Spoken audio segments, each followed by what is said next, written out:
अब एक next most important topic आता है, वो क्या है, कार्डिनलिटी ऑफ सेट्स। ये एक सबसे इम्पोर्टेंट टॉपिक है सेट्स का, इसमें मोस्टली क्वेश्चंस आते हैं। तो इसका मतलब इसमें हम पिछली वाली सारी थ्योरम्स प्रॉपर्टीज सारी यूज करेंगे इसके क्वेश्चन को सॉल्व करने के लिए। अब cardinality of sets is the number of elements in the set. Cardinality क्या होती है, सेट में कितने एलिमेंट्स हैं वो होती है कार्डिनलिटी। जैसे ये है ए और इसमें कितने एलिमेंट्स हैं, 1 2 3 4 5 6 7, 7 एलिमेंट्स है। तो ए की कार्डिनलिटी क्या होगी, 7। अब कार्डिनलिटी को डिनोट कैसे करते हैं, एन ऑफ ए से, या फिर इसको कैसे डिनोट करते हैं, मोड वाला साइन लगा के बीच में पूरा सेट लिखा और इसका नंबर लिख दिया 7। तो ये हो गई नोटेशन ऑफ कार्डिनलिटी। अब ये देखो, अब एग्जाम्पल है कि कर्ली ब्रैकेट्स में 5 लिखा हुआ है। अब ये मैंने बताया था कि अगर a इज इक्वल टू 5 है तो इसका मतलब है एम्प्टी सेट, तो इसकी कार्डिनलिटी क्या होगी, 0 होगी। लेकिन अगर यही 5 को हम कर्ली ब्रैकेट्स में लगा दें तो मतलब कि इसमें हमारे पास एक एलिमेंट 5 प्रेजेंट है, तो इसकी कार्डिनलिटी क्या होगी, 1 होगी। ठीक है, ये हम ऑलरेडी कर चुके हैं कि a इज इक्वल टू 5, तो उसकी कार्डिनलिटी क्या होगी, 0 होगी। नेक्स्ट है कि ए कॉम्प्लीमेंट की कार्डिनलिटी क्या होगी। ठीक है, ए कॉम्प्लीमेंट क्या था कि ये u है, ये a है, तो इसका कॉम्प्लीमेंट क्या है कि ये वाले सारे एलिमेंट्स। ठीक है, तो मान लो हमने इसमें एलिमेंट्स कितने हैं वो पता करने हैं, तो इसमें कितने एलिमेंट्स पता करेंगे, टोटल एरिया कितना है u, और ये वाला इसका एरिया कितना है a, और ये वाला एरिया कितना है a कॉम्प्लीमेंट। तो इसके नंबर ऑफ एलिमेंट्स, u के नंबर ऑफ एलिमेंट्स कितने होंगे, जितने a में एलिमेंट हैं और जितने कितने हैं उसके कॉम्प्लीमेंट में एलिमेंट है, तो कॉम्प्लीमेंट के एलिमेंट्स का कितने हो गया काउंट, u के एलिमेंट में से a के एलिमेंट को माइनस कर दो तो हमारे पास क्या आ गया, नंबर ऑफ a कॉम्प्लीमेंट, मतलब कि कार्डिनलिटी ऑफ a कॉम्प्लीमेंट। अब नेक्स्ट क्या है कि A यूनियन B की कार्डिनलिटी क्या होगी, A number of A elements in A and number of elements in B if A and B are disjoint। ये मोस्ट इम्पोर्टेंट पॉइंट है कि अगर दोनों डिसजॉइंट हुए तभी हम दोनों की कार्डिनलिटी को ऐड कर सकते हैं। यहाँ पे एक सेट A है और ये सेट B है, ये दोनों डिसजॉइंट सेट्स हैं, तो मतलब कि यूनियन में क्या होंगे, ये वाले सारे एलिमेंट्स भी होंगे और ये वाले सारे एलिमेंट्स भी होंगे। इनके एलिमेंट्स का काउंट कितना है, n ऑफ a, और इसके काउंट का कितना है, n ऑफ b। तो ये सारे का टोटल काउंट कितना हो जाएगा, n of a union b। Next property क्या है कि count of a minus b is equal to a intersection b complement. a minus b की डेफिनेशन ही होती है a इंटरसेक्शन b कॉम्प्लीमेंट, तो इसका काउंट क्या हो जाएगा, n of a minus n of a intersection b। अब दे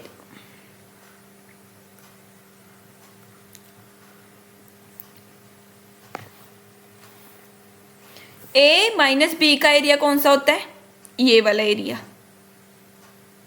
ठीक है, ये होता है a माइनस बी और ये होता है a इंटरसेक्शन b। ये पूरा का पूरा सर्कल क्या होता है, a। तो मतलब कि काउंट ऑफ a क्या होगा, count of only a plus count of a intersection b। ठीक है, तो काउंट ऑफ ओनली a कितना हो जाएगा, count of a minus count of a intersection b means n of a minus b is equal to n of a minus n of a intersection b। Okay, so ये भी हो गया proof. अब next जो property है, next क्या है कि a complement intersection b complement is equal to a union b का कॉम्प्लीमेंट। ये है डी मॉर्गन्स लॉ कि ए यूनियन बी का कॉम्प्लीमेंट क्या होगा, ए का कॉम्प्लीमेंट इंटरसेक्शन बी को कॉम्प्लीमेंट। ठीक है, ये हमने कॉम्प्लीमेंट वाली थ्योरम्स में पढ़ी थी थ्योरम। ठीक है, तो इसका कॉम्प्लीमेंट हो गया, तो एन ऑफ ए कॉम्प्लीमेंट क्या था, N of U minus N of A. यहाँ पे ए क्या है, ए यूनियन बी, तो मतलब कि n of A complement intersection B complement क्या होगा, N of U minus N of A union B.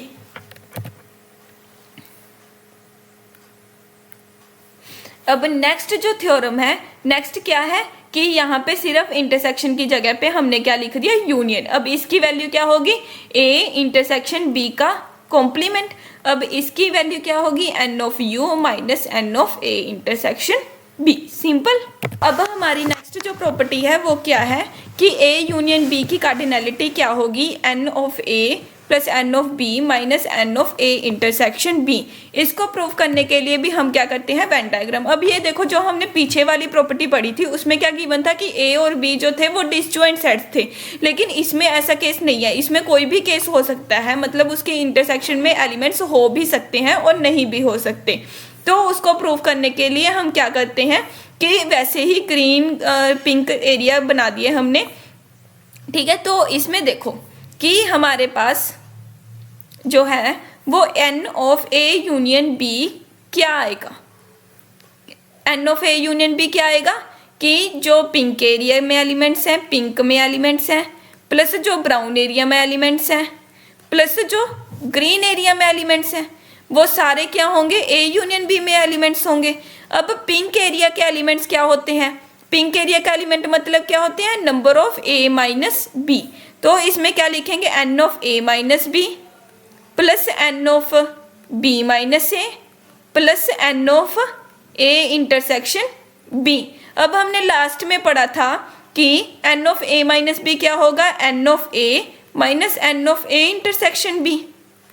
ठीक है, और n of B minus A क्या होगा, N of B minus N of A intersection B plus n of A intersection B. अब ये वाला एक ए कैंसिल हो गया और हमारे पास क्या आ गया, n of A plus n of B minus N of A intersection B.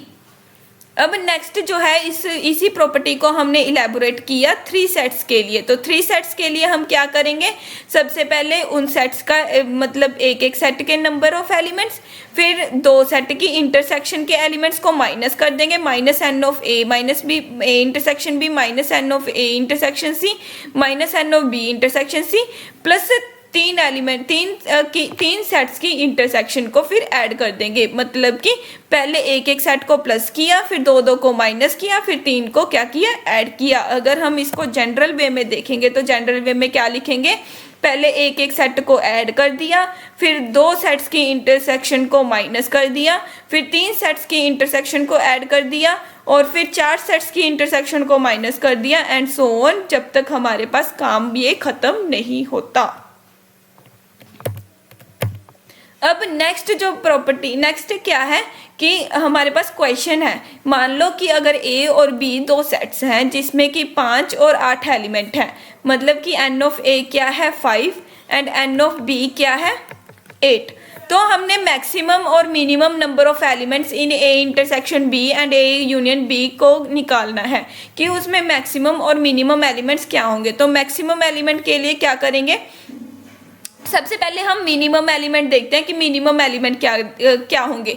अब इंटरसेक्शन है, एन इंटरसेक्शन बी है, तो एन इंटरसेक्शन बी में मिनिमम एलिमेंट्स क्या हो सकते हैं कि अगर इन दोनों में कोई भी एलिमेंट कॉमन ना हो, कोई भी एलिमेंट कॉमन ना हो, मतलब ए और बी जो हैं वो डिसजॉइंट सेट्स हों, तो मिनिमम एलिमेंट्स क्या हो सकते हैं 0। मतलब कि एन इंटरसेक्शन ए बी क्या होगा, हमेशा 0 से बड़ा होगा। मिनिमम नंबर ऑफ एलिमेंट्स क्या होंगे 0।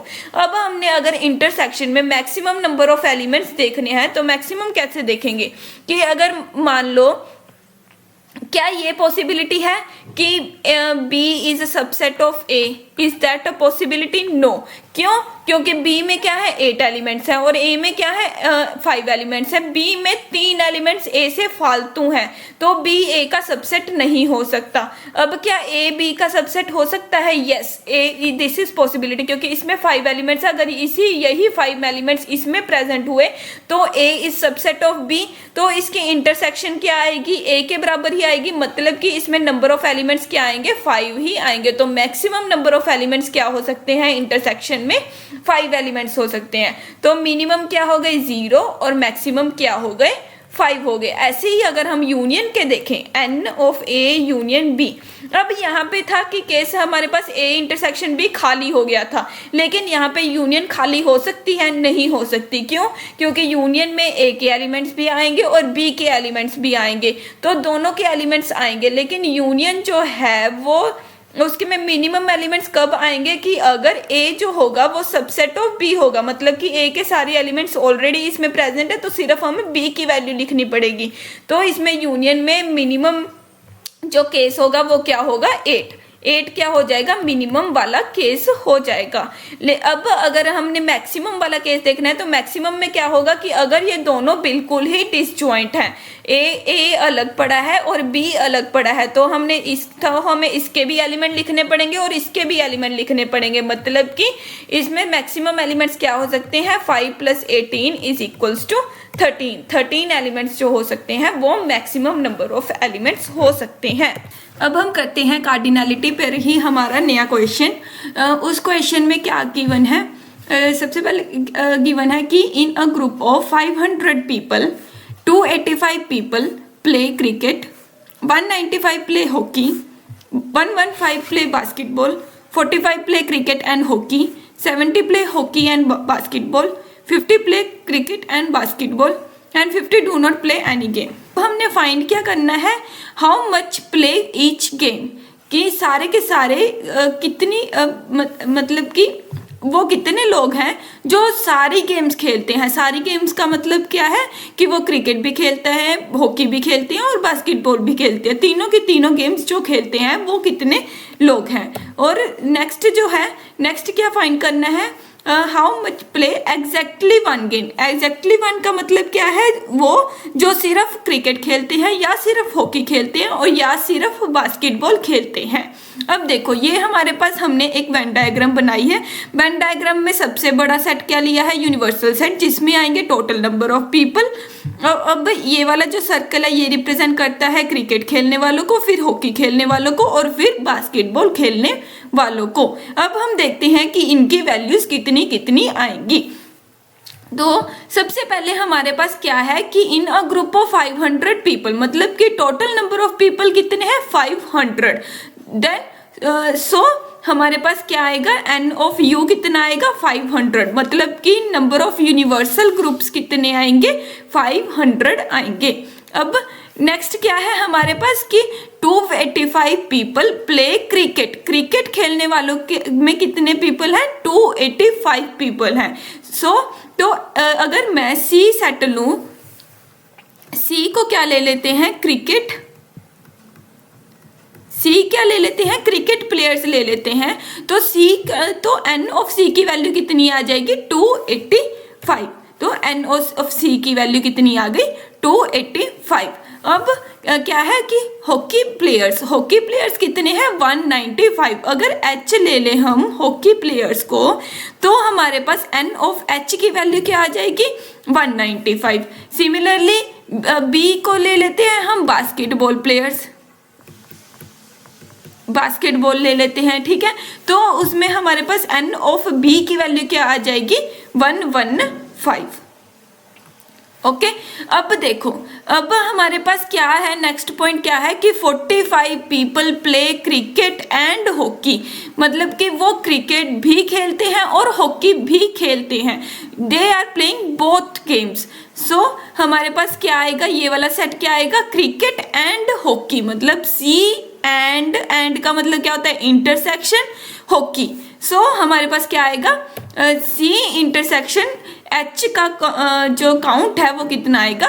45। सिमिलरली हमारे पास जो एच एंड बी का काउंट आ जाएगा वो 70 आ जाएगा, और सी एंड बी का काउंट क्या आ जाएगा 50। सी एंड बी का काउंट मतलब जो क्रिकेट भी खेलते हैं और बास्केटबॉल भी खेलते हैं।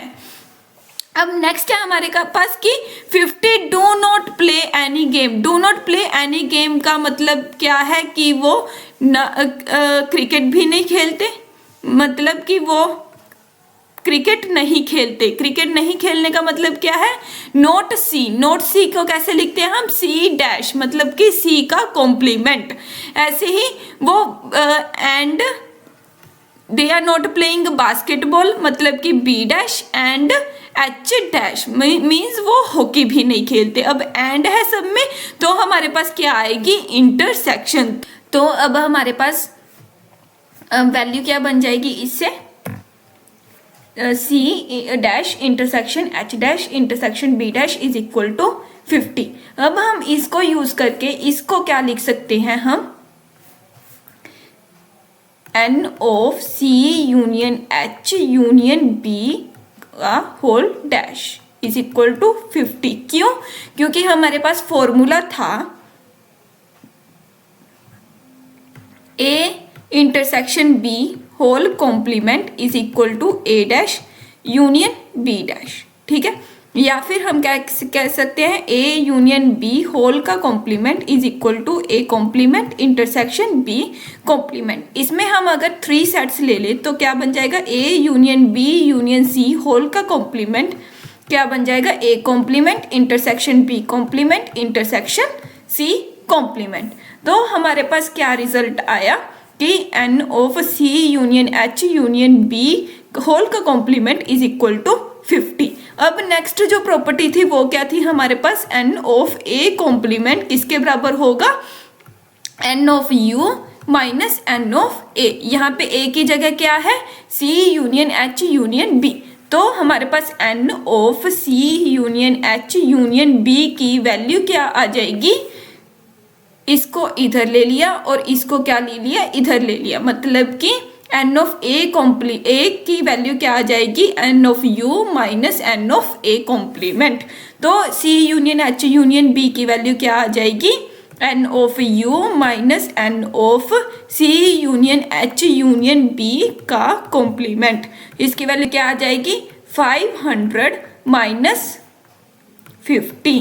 तो मीन्स इट वैल्यू क्या आ जाएगी, 450। तो हमारे पास N of C union H union B की वैल्यू क्या आ गई, 450। अब हम क्या करेंगे, इन वैल्यूज को यूज करके हमारे जो पार्ट्स हमने निकालने हैं उनकी वैल्यूज निकालेंगे। तो वो देखते हैं कि वो कैसे करते हैं। अब हम देखो कि हमने निकालनी है ये वाले इंटरसेक्शन पार्ट की वैल्यू, क्योंकि हमने निकालना है how much play each game, ठीक है। तो ईच गेम का मतलब क्या है कि n of C intersection H intersection B की वैल्यू निकालनी है, ठीक है। तो उसके लिए हम कौन सा फॉर्मूला यूज करेंगे कि n of C union H union B की वैल्यू क्या होगी।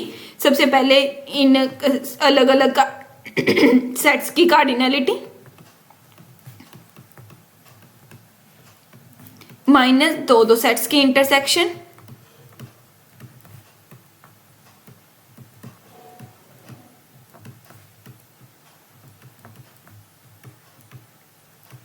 प्लस तीनों सेट्स की इंटरसेक्शन। ओके, तो अब हम क्या करेंगे, इसकी वैल्यू सारी की सारी वैल्यूज जो हैं वो सब्स्टिट्यूट कर देंगे। तो हमारे पास क्या आई, 450 is equal to 285 minus plus 195 plus 115 minus 45 minus 70 minus 50 plus n of C intersection B intersection H. Okay, तो हमारे पास अगर हम इस राइट हैंड साइड का एडिशन करेंगे तो हमारे पास क्या आएगा, 430। आप पॉज करके इसको कैलकुलेटर के साथ सॉल्व कर सकते हो। C intersection B intersection H, तो N of C intersection B intersection H की वैल्यू क्या आ गई, 20। ओके, तो ये वाला जो केस है इसका जो आंसर आ गया वो क्या आ गया 20। अब हमारा जो नेक्स्ट केस है, नेक्स्ट केस क्या है, how much play exactly one of these games. Exactly one of these games मतलब ये वाला एरिया प्लस ये वाला एरिया प्लस ये वाला एरिया, क्योंकि इसमें सिर्फ क्रिकेट खेलते हैं, इसमें सिर्फ हॉकी खेलते हैं और इसमें सिर्फ बास्केटबॉल खेलते हैं। तो सबसे पहले इन एरियाज की हमें वैल्यूज निकालनी है, वो हम इससे निकालेंगे। तो उसको निकालने के लिए हम क्या करते हैं, सबसे पहले तो अपना एरिया क्लियर करते हैं, ठीक है। उसको क्लियर करना, और हमारे पास जो वैल्यू आई थी इसकी कितनी आई थी 20, मतलब कि n of C intersection H intersection B की वैल्यू कितनी आई थी 20। और ये वाली वैल्यू किस एरिया की है, ये वाले एरिया की, तो इसमें हम लिख देंगे 20। ओके, 500 क्या है, एन ऑफ यू, मतलब टोटल एरिया कितना है 500।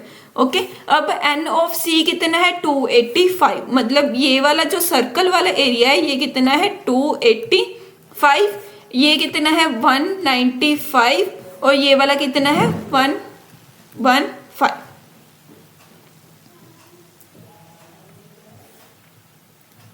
ओके, अब हमने निकालना है ये वाले एरिया की वैल्यू। ये वाला पूरा का पूरा एरिया किसको रिप्रेजेंट करता है, सी इंटरसेक्शन एच को। ये वाले एरिया की वैल्यू कितनी है, n C intersection H is equal to 45।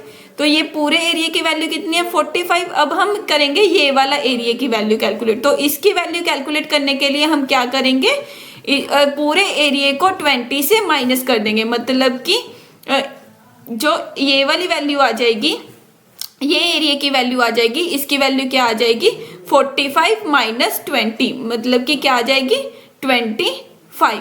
ऐसे ही इस एरिया की वैल्यू क्या आ जाएगी, सी इंटरसेक्शन बी वाले एरिया की वैल्यू कहते हैं, ये पूरे एरिया की वैल्यू कितनी है 50 और ये वाले छोटे से एरिया की वैल्यू कितनी हो जाएगी 30। ठीक है, 50 माइनस 20 30। अब ऐसे ही हम कैलकुलेट करेंगे एच इंटरसेक्शन बी की वैल्यू कितनी है 70, तो 70 माइनस 20 कितनी हो जाएगी 50। ठीक है, अब हमारे पास छोटे छोटे एरियाज की वैल्यू आ गई। अब हमें कैलकुलेट करनी है सी की वैल्यू, एन ऑफ ओनली सी। तो इसकी वैल्यू को कैलकुलेट क्या करेंगे, हम पूरे के पूरे एरिया को 285 मतलब पूरे के काउंट को हम इसमें से छोटा छोटा ये वाला काउंट जो है वो माइनस कर देंगे। तो इसको माइनस करने का मतलब क्या है, -25 -20 -30। तो हमारे पास उनका काउंट आ जाएगा जो सिर्फ क्रिकेट ही खेलते हैं। तो इसकी वैल्यू कितनी आ जाएगी 285 -75 इज इक्वल टू 210। ऐसे ही हम कैलकुलेट कर सकते हैं ओनली एच। ओनली एच को कैलकुलेट करने के लिए हम क्या करेंगे, पूरे एच के काउंट में से ये सारे छोटे छोटे एरियाज की वैल्यू माइनस कर देंगे। तो इसकी वैल्यू क्या आ जाएगी 100। ठीक है, ऐसे ही हम कैलकुलेट करेंगे ओनली बी की वैल्यू। तो इसकी वैल्यू क्या आ जाएगी 115 -30 -20 -50 इज इक्वल टू 15। ठीक है, तो ये हो गई ओनली सी, ओनली एच और ओनली बी। अब जो सिर्फ एक ही गेम खेलते हैं उनका काउंट कितना हो जाएगा, 2 का काउंट कितना हो जाएगा, sum of only C plus only B का काउंट प्लस ओनली एच का काउंट, मतलब कि 210 plus 100 plus 15 is equal to 325 is the final answer of second part. इसी तरह से आपको क्या करना है, वेन डायग्राम के सारे एरियाज का अलग अलग से कैलकुलेशन करना है।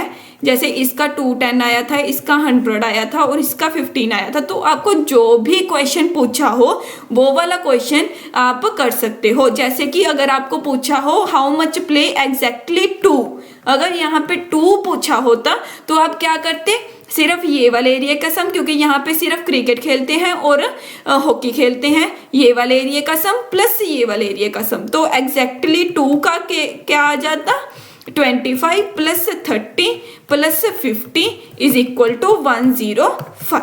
ओके, तो ये था हमारा क्वेश्चन कार्डिनैलिटी पर। ये बहुत ही इंपॉर्टेंट क्वेश्चन होता है। अगर आपको ये समझ आ गया तो इसमें आपके मार्क्स पक्के हैं।